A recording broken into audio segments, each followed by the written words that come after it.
Ahojte, je tu prvé video, ktoré sa týka mojich záhradníckych kvízov a knihy, pretože kvízy priamo nadväzujú na moju knihu a drvivá väčšina otázok, ktorá sa nachádza v kvízoch, je rozobraná konkrétnejšie v jednotlivých témach v knihe.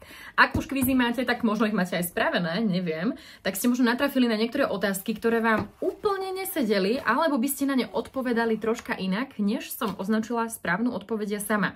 Takže aj teraz si prejdeme v podstate tento prvý kvíz. Dá sa povedať, že čo dvojstrana, tak to jeden kvíz. Je tu 10 otázok, ku ktorým nájdete v spodnej časti aj správne odpovede.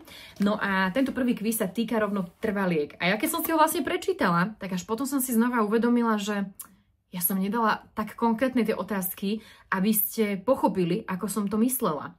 Hneď prvá otázka je, kedy striháme trvalky. Môžete si inak tento kvíz spraviť teraz spolu so mnou.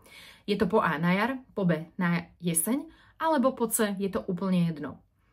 A viete, čo tam chýba? Mala som dať, kedy striháme trvalky, či pred sezónou, alebo po sezóne. Taký ten hlavný, hlboký rez vlastne, kedy ho vykonávame. No, takže vidíte, že aj ja sama prichádzam až na niektoré veci neskôr a v podstate toto som myslela naozaj tak, že kedy tie trvalky strihať, čo sa týka hlbokého rezu vlastne po sezóne. Či hneď na jeseň, alebo na jar. Ak ma sledujete dlhšie, tak viete, že ja všetky trvalky strihám na jar v podstate. Je to hneď z niekoľkých dôvodov. Je to kvôli tomu, že jednak mnohé trvalky vyzerajú okúzľujúco počas neskorej jesene a počas zimy, takže by bolo veľká škoda, aby sme prišli o tieto trvalky. Mnohé druhy majú napríklad duté steblá, ak ich odrežete, tak tam môže natiecť voda, ktorá zamrzne, rozmrzne, rozpína tie trvalky, pretrhajú sa pletivá, môžu vám vyhniť tieto trvalky a nadzemná časť je takou prirodzenou ochranou tej podzemnej časti, ktorá vlastne, vďaka ktorej prezimujú tieto trvalky do budúcej sezóny. Čiže preto ich nestrihám. Samozrejme aj preto, že sú domovom pre rôzne druhy hmyzu, toho užitočného, aj možno toho, ktorý úplne nechceme stretávať v záhradách, ale to až tak nevadí. A rôzni, samozrejme aj väčší živočichovia si tam nájdu svoje miesto, ako sú napríklad jašterice a podobne, hej. Možno ješkovia sa vám schovávajú niekde v trvalkových húštinách, takže toto nikdy neviete. No a samozrejme, pôda nezostáva holá, nie je tam erózia pôdy, pôda ako taká je chránená, ak je tam ten trvalkový kryt a samozrejme, ako som už aj spomínala, aj rôzne ďalšie druhy, napríklad možno aj cibuloviny sú chránené určitým spôsobom. Takže aj kvôli tomuto vlastne strihám tie trvalky až v jarnom období. No a samozrejme, mnohé druhy majú aj jedlé semená pre rôzne druhy živočíchov, pre vtáctvo, takže sú aj potravou vlastne pre týchto našich návštevníkov záhrad. Čiže odpoveď v tomto prípade mala byť vždy na jar ich strihám až a nechávam ich cez zimu tak. Druhá otázka. Ktoré trvalky sú zaujímavé aj v zime? Po A. Peonia a Doronicum, po B. Rudbeckia a Echinacea, po C. Molinia a Convallaria. Takže tu je odpoveď B, Rudbeckia a Echinacea a je to práve z toho dôvodu, ktorý som už spomínala, že sú okúzľujúce aj v zime práve vďaka svojim odkvitnutým kvetom, ktoré sú nádherné, zostávajú vám tam dosť výrazné hlavky vlastne a toto video v podstate natáčam v januári a aj teraz je tá Echinacea v našich záhonoch ešte pekná a rovnako tak aj Rudbeckia. Za mňa úžasný kontrast napríklad s trávami, pokiaľ sú trávy bežové, svetlé a hlavky Echinacei sú ako kontrast v tom tie tmavé čierne, tak je to naozaj veľmi pekné. Čiže prečo prísť aj o toto, ak by ste si ostrihali vlastne trvalky na jeseň. A treba naozaj myslieť na to, že, teda alebo skôr nemyslieť, pretože ja nepremýšľam o týchto častiach ako o nejakom bordeli, o neporiadku, o niečom neupratanom. Pre mňa je to úplne geniálny pohľad počas týchto zimných mesiacov, no a určite viete, ak sa dožijeme teda toho počasia ešte, že to bude celé zasnežené alebo osrienené, zamrznuté, to tak je to úplná nádhera. Čiže určite aj kvôli tomuto nestrihať trvalky na jeseň. Epimedium, teda krpčiarku, po A nestriham nikdy, po B striham na jeseň, po C striham na jar. Epimedium je vždy zelená trvalka, ktorá zostáva ešte aj teraz v januári celkom pekná. V tých záhonoch robí vám tam ten pôdny pokryv a skoro na jar veľmi pekne kvitne.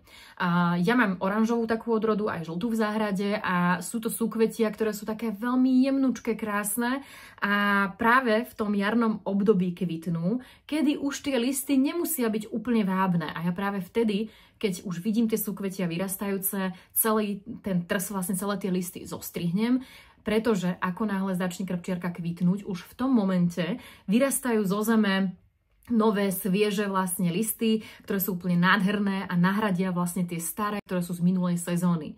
Ak si takéto rastliny ostriháte, tak ich v princípe môžete pokojne rozstrihať na trocha menšie časti a nechať ich ako múč vlastne v tomto záhone, alebo ich môžete dať do kompostu. Ja, dá sa povedať, všetko kompostujem a potom následne tým kompostom opäť vlastne nastielam záhony, aby tá pôda nebola úplne holá. Hlboký rez pri zemi uplatňujem na jar pri druhoch po A. Echinacea a Carex, po B. Stipa a Levandula, po C. Kalaminta a Salvia nemorosa. Aká je správna odpoveď tu? No, tu je správna odpoveď C. Kalaminta a Salvia nemorosa.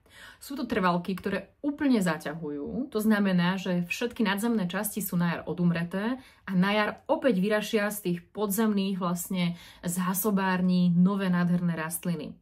Napríklad pri tej prvej odpovedi je tam Echinacea a Carex. Echinaceu tiež striham úplne pri zemi, ale Carexy striham tým štýlom, že si ich zoberiem do copu v podstate a pristrihnem to, čo je suché a poškodené. Niekedy je to zhruba polovica rastliny, niekedy je to taká tretina rastliny a niekedy po miernej zime ich nemusím strihať vôbec.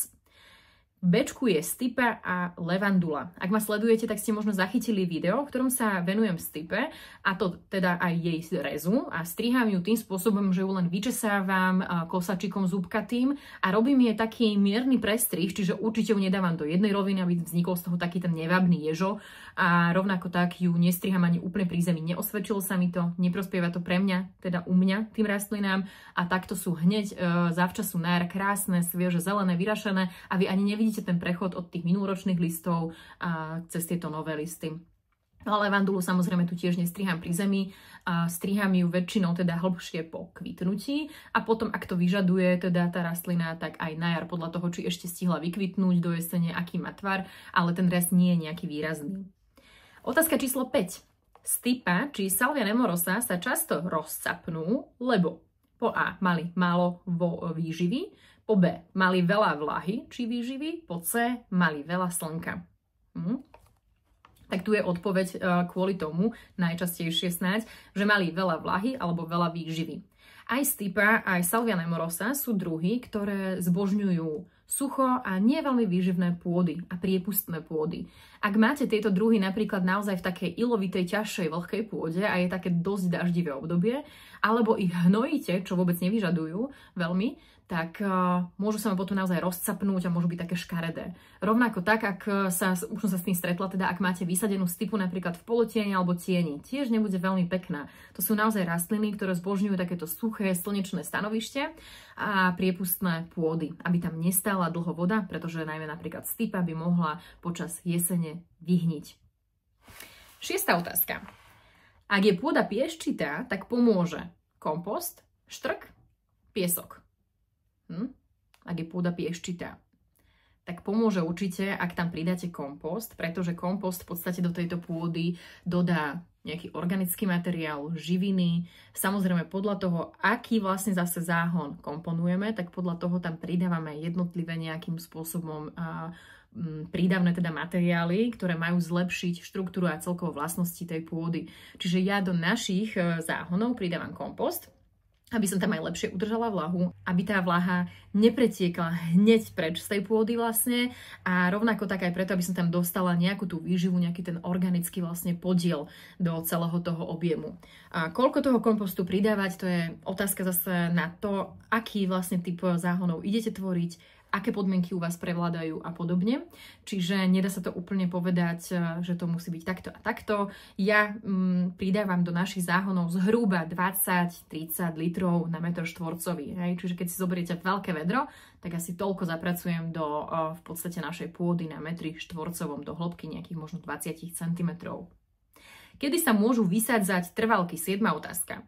Len na jar alebo na jeseň? Po B. Ideálne v lete. Po C, kedykoľvek, keď nie je pôda zamrznutá. Takže je to odpoveď C, kedykoľvek, ak nie je pôda zamrznutá.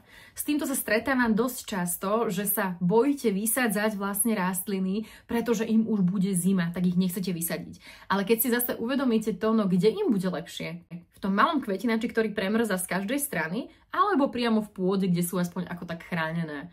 že kde by vám bolo lepšie, niekde vonku v tielku, alebo zababušený v deke, v spacáku a podobne, hej. Čiže určite, ak nie je pôda zamrznutá, pokojne vysaďte tie trvalky aj v januári, ak máte nejaké v nádobe niekde, ktoré premrzajú, chudence sú také preplieskavané tým životom celým v tých nehostinných podmienkách, takže pokojne ich vysaďte aj takto v zime. Sadiť môžete aj v lete samozrejme, ale treba myslieť na to, že potom potrebujú tie trvalky intenzívnejšiu zálievku. Neznamená, že každý deň musíte zalievať, ale zaliať aspoň raz za pár dní a veľmi intenzívne.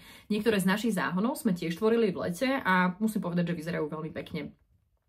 Pri výsadbe všetky trvalky po A ostriham pri zemi, po B namočím do vody, po C postriekam herbicídom. Asi ten herbicíd by nebola úplne najšťastnejšia voľba, že?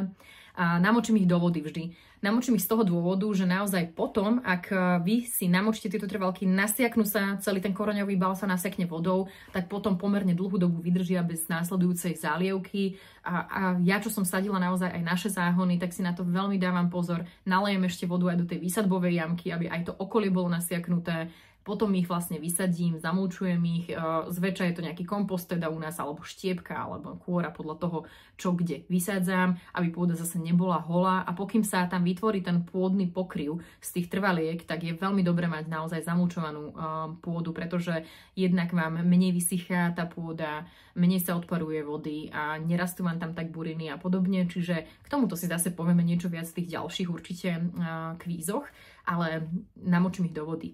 Pri zemi sa nestrihajú teda tie trvalky pri výsadbe, ale ak sadíte napríklad v lete tej trvalky, tak sa nebojte ich pokojne skrátiť o polovicu. Aj keď možno prídete práve o kvety, ale v tom prvom momente, keď ich vy vysadíte a v tých prvých aj mesiacoch v podstate po výsadbe, je dôležité, aby tie trvalky vytvorili bohatý koreňový systém.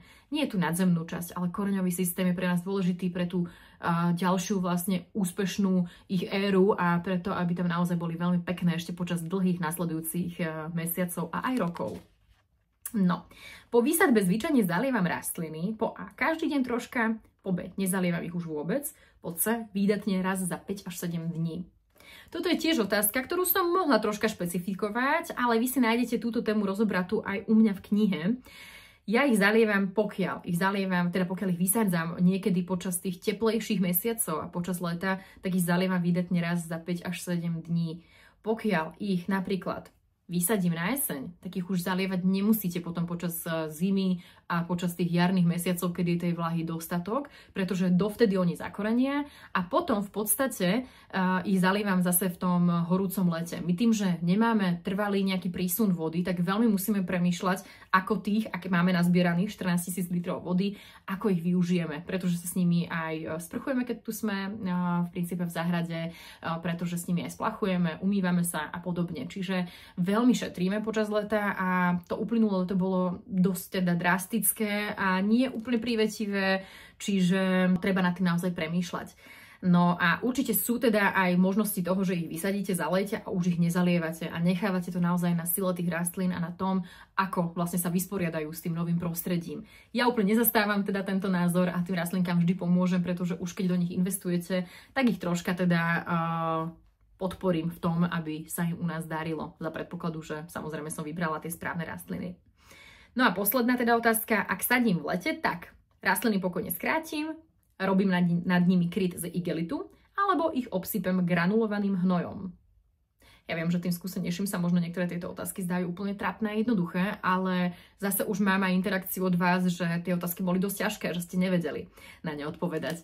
Čiže ja som sa tie ťažšie snažila preložiť naozaj tými jednoduchšími. A ako už som spomínala, tak ak sadím v lete, tak sa nebojím skrátiť pokojne tie rastlinky aj na polovicu, pretože im tým pomôžeme, zmenší sa nám odparovacia plocha a tým pádom sa budú naozaj sústrediť nie na to, aby tlačili z posledných síl do tej nadzemnej časti všetko, ale budú v podstate tlačiť do toho koreňového systému a budú vám zakoreňovať. No, takže tento jeden kvíz sme si takto zbežne prešli. Ak sa vám tieto moje kvízy páčia, tak si ich zakúpte. A máte ich u mňa na webe. A pokojne teda aj spolu s knihou, pretože podľa mňa je to kombo, ktoré vás donúti trošička aj premýšľať o tom celom, nielen si manuálne možno vyplniť nejaký kvíz alebo vyklikať na Instagrame, keď vám ho dávam, a rovnako tak vďaka tomu možno, že pochopíte aj troška lepšie to, ako som myslela vlastne tieto jednotlivé témy v mojej knihe. Ak sa vám páčilo toto video, tak mi dajte vedieť, aby som vedela, že či vám vôbec mám natáčať ešte aj tie ďalšie kvízy, pretože ich je tu celkom dosť. Dokopy sa tu nachádza 250 otázok v týchto kvízoch. Takže majte krásny deň a ja sa teším na vás opäť pri ďalšom videu.